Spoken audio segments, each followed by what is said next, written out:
Hey, welcome back once again to the Motherboards.org YouTube channel. I'm your host. Today we got another unboxing for you guys. Just want to explain something. We probably will have more unboxing than reviews, just for the simple fact that it's much easier just to get something unboxing it.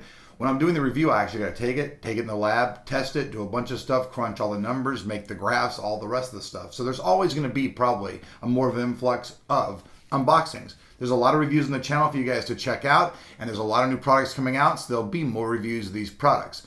That being said, we're going to take a look at the M5A99X EVO from the people over at ASUS today. It's one of the very nice motherboards. Has a lot of features. Has their DigiVRM, their EPU, and their TPU. All this stuff actually helps keep your motherboard running a lot better, and it makes it overclock much better as well. But today we're going to go ahead and just jump into the box. This thing supports all of the new AM3 Plus CPUs. It'll support both the Bulldozer and whatever else comes out. The Alano actually that we did some box the other day actually supports a different socket altogether. Thought these boards would support both, but nope, AMD's going to actually have a couple different chipsets for their CPUs. Well, it's actually one's a CPU and one's a APU actually, so I guess that's why they're changing it. Anyways, the back of the box, front of the box. Gonna go ahead and pop the top off. Right off the bat, on top, we have the user's manual. I'm going to go ahead and set that down on the table here. And there's also the driver CD.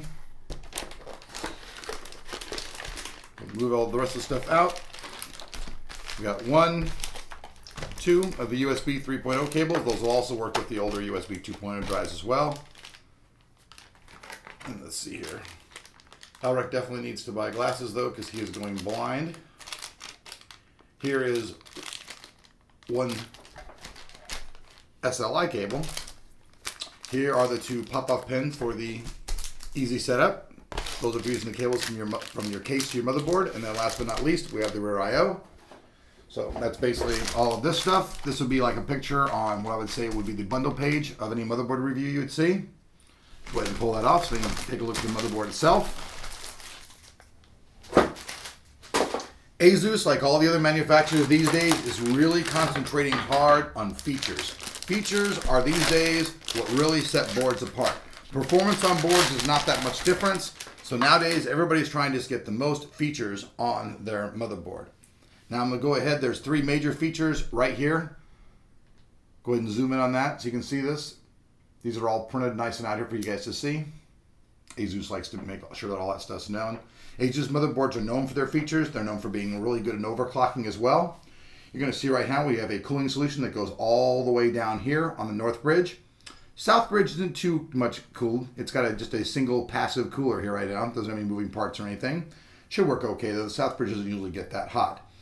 Around the ZIF socket you can see there's plenty of room. Japanese capacitors all the way down. Low ferrite choke. You can see all that stuff. Got your 8-pin power connector here, your 24-pin power connector here as well. Like most of the boards we've seen, there's actually 2 fan headers up here on the top. So this can be either for your CPU or for your case, whatever you need. Over here, they have the Digi plus VRM. There's a little button right here. This helps engage this. This helps your motherboard run better. It's like the stages of all cooling and overclocking stuff are all done between these 2 major features of the board. Gonna go ahead and flip it around right here. You guys can see the stickers covering it, but there's actually 32 gigabytes of DDR3 memory that are going to be available to be used here. All of the connections on here are the SATA 3 6 gigabit connections. You can see there's just a different controller for them. We start here, there's one black. This is the one that's on a different chipset, and then we have all the other ones down here, but all of these support the new SATA 3. Altogether there's 8 of them, pretty good support there. Flip the board around, you can see all the connections down here. These are all you connect all the wires from your case, and those little clip-ons that we showed you earlier, those go on there. There's also a lot of outboard connectors here, and there's also other little dip switches here. These are for engaging other features of the motherboard. Let me flip these around so I can take a look at them. One is the TPU, and the other one is the EPU.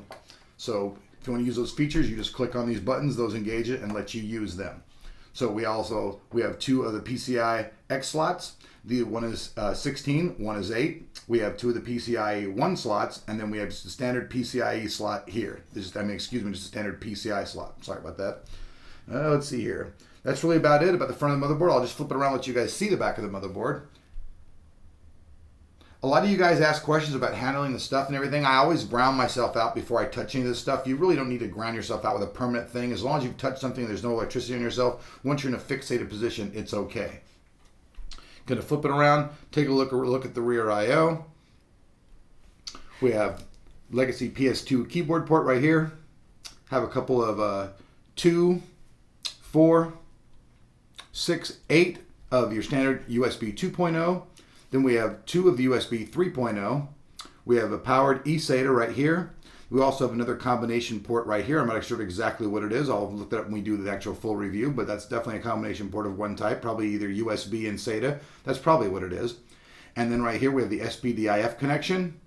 We have the IEEE. This is the 1394 FireWire connection, the LAN, and the 7.1 digital audio. So that pretty much wraps it up. This is everything here. Let me grab the box one more time, just slap everything out here so you guys can see it. You know, this is the M5A99X EVO from ASUS. Thanks for watching. We'll have the full review here in a few days for you guys after we do all the testing. Thanks for watching.